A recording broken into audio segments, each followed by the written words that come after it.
Kennedy Carter now with 12 points off the bench.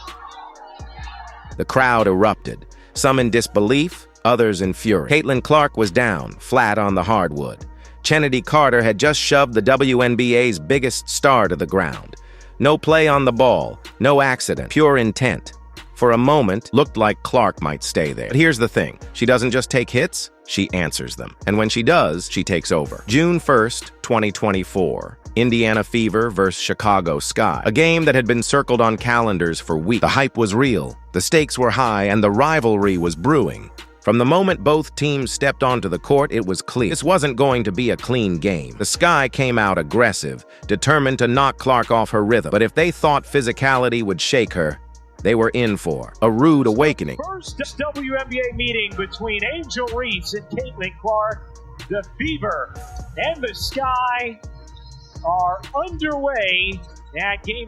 Right from the opening tip, Chicago wasted no time setting the tone, sinking a quick two-pointer. But Caitlin Clark had an answer. With no hesitation, she pulled up from deep and drilled a three, igniting the crowd and silencing the doubters. First in the league in fast break points. Clark connects on a deep three. Both teams battled relentlessly, trading buckets, fighting for rebounds, and refusing to back down. The game was a deadlock, neither side giving an inch. Then, in an instant, Caitlin Clark made her move. Not with a shot, but with a pinpoint laser pass, spreading the needle for an effortless The Commissioner's Cup final, what a dish, down the floor, Wallace, the finish plus the foul.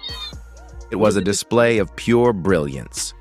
But Chicago wasn't about to let her steal. They hit back, hard. The physicality ramped up, tensions flared, and the Sky leaned into the intimidation fact. But Clark was unfazed.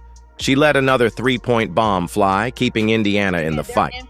Their impact and what it has done and how they are living out their dreams today. And right on cue. Chicago pushed back, determined to match Indiana's intensity, but the buzzer momentarily halted the battle. Indiana held a slim 2-point lead, but their message was clear. They weren't backing down. As the second quarter tipped off, Caitlin Clark wasted no time making her mark. With pinpoint precision, she fired a laser pass, setting up an effortless bucket and keeping Indiana in control. Allowed too much dribble penetration. Well, it allows them. Oh, what a dive. My goodness, the pass from Clark. The momentum had shifted, and Indiana knew it. With the lead in their hands, the Fever locked in on defense, battling for every possession. But their relentless focus on protection made them predictable. And Kennedy Carter... He's working Boston.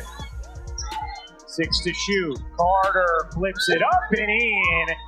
Kennedy Carter just so difficult. Chicago stood its ground as the battle raged on. With the final minutes of the quarter ticking away, Clark found Mitchell for a clutch assist, keeping the Fever in the game as the score remained locked at 31. Here's Evans, former Louisville star, out to Carter, her three, off the mark, long board, Wallace to get ahead, Mitchell to the cup. The tension in the arena was electric. Neither team would break, neither would bend. As the second quarter came to a close, one thing was certain. If either side wanted this win, they'd have to take it. As the third quarter rolled in, it was clear Chicago had something to prove. Indiana still led, but the Sky weren't just playing, they were hunting.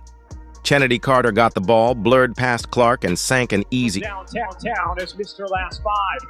Carter just blurs by Clark, who didn't turn around, and an easy two for Kennedy Carter. The intensity surged. Indiana Fever fought tooth and nail to hold their lead, but Chicago refused to back down. Boston, mid-range fake, the pull-up, short, the follow, no, another chance, won't go for Boston.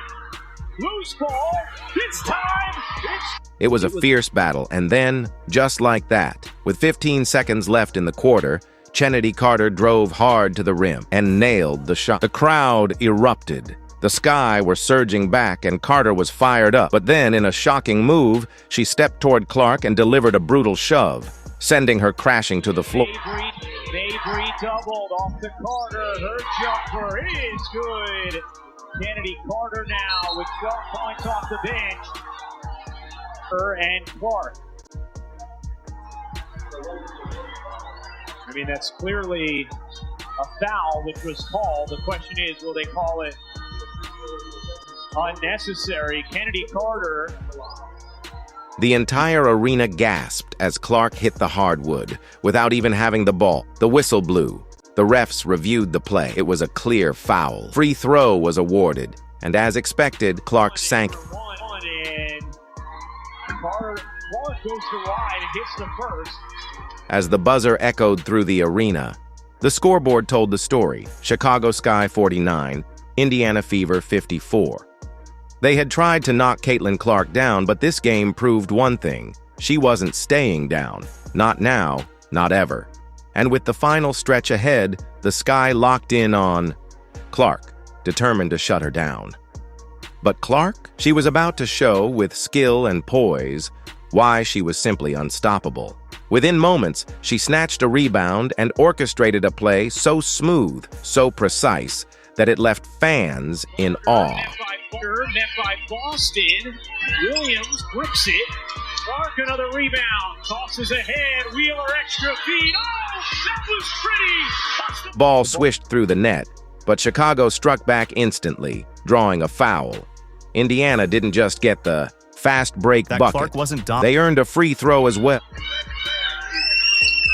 Fast for three-point play.